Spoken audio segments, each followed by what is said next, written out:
صحیح مسلم میں ایک عجیب واقعہ ہے. حضرت ابو رفاع رضی اللہ تعالیٰ عنہ بیان کرتے ہیں، کہتا ہے میں سفر کر کے رسول اللہ صلی اللہ علیہ وسلم کی خدمت میں حاضر ہوا اور میں کیا دیکھتا ہوں، جمعے کا دن اور پہلی ملاقات، اور اللہ کے نبی صلی اللہ علیہ وسلم منبر پر کھڑے خطبہ دے رہے. اللہ کے نبی صلی اللہ علیہ وسلم کی بات کے دوران ہی میں نے اللہ کے نبی سے کہا، اے اللہ کے نبی، رجل غریب یسأل عن دینہ ولا یدری ما دینہ.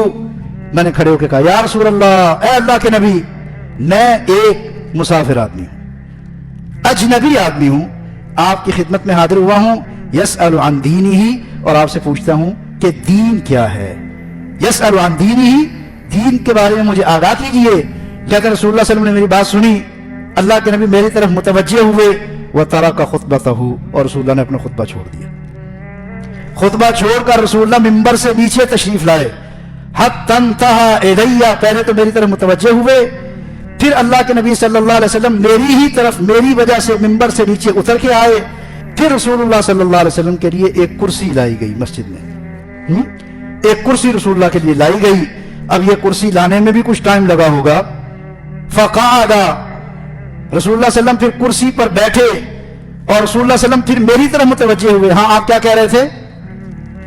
اس نے اپنی بات دہرائی، رجل غریب یسأل عن دینہ ولا یدری ما دینہ. ایک اجنبی آدمی آپ کی خدمت میں سفر کر کے حاضر ہوا ہے اور دین سیکھنا چاہتا ہے اور نہیں جانتا کہ دین کیا ہے، نہیں جانتا کہ دین کیا ہے. رسول اللہ صلی اللہ علیہ وسلم کے لیے کرسی رکھی گئی. صحابی کہتا ہے اللہ کے نبی کرسی پر جلوہ گر ہوئے، تشریف فرما ہوئے، اور لگے اللہ کے نبی مجھے دین کی وہ باتیں سمجھانے جو اللہ نے آپ کو سکھائی تھی. ایک ایک کر کے سمجھا رہے ہیں. جب میری باتیں پوری ہو گئی میں نے کہا جی سمجھ آ گیا. ثم اتی خطبتہ فاتمہ، پھر اللہ کے نبی منبر پر تشریف لائے اور رسول اللہ صلی اللہ علیہ وسلم نے پھر اپنا خطبہ مکمل کیا. یہ ہے رسول اللہ صلی اللہ علیہ وسلم. اب بظاہر اس سوال پر غور کرے، اس بات پر غور، تم 10 منٹ ٹھہر جا بھائی، آخر نماز ہونی ہے ختم، اس کے بعد پوچھ لے. رسول کریم صلی اللہ علیہ وسلم کے یہ جو حسن کریم، یہ جو کریمی ہے جناب رسول کریم صلی اللہ علیہ وسلم، سبحان اللہ. اس کو نہ جھڑکا، نہ اس کو ڈانٹا، نہ اس کو کہا ٹھہر جا، نہ کہا اس کو رک جا. کیا کہا؟ کہتے ہیں اللہ کے نبی منبر چھوڑ کے مجھے بات سمجھائی، اور جب پوری بات سمجھ آ گئی پھر آپ منبر پر تشریف لائے اور پھر رسول اللہ صلی اللہ علیہ وسلم نے اپنا خطبہ مکمل فرمایا.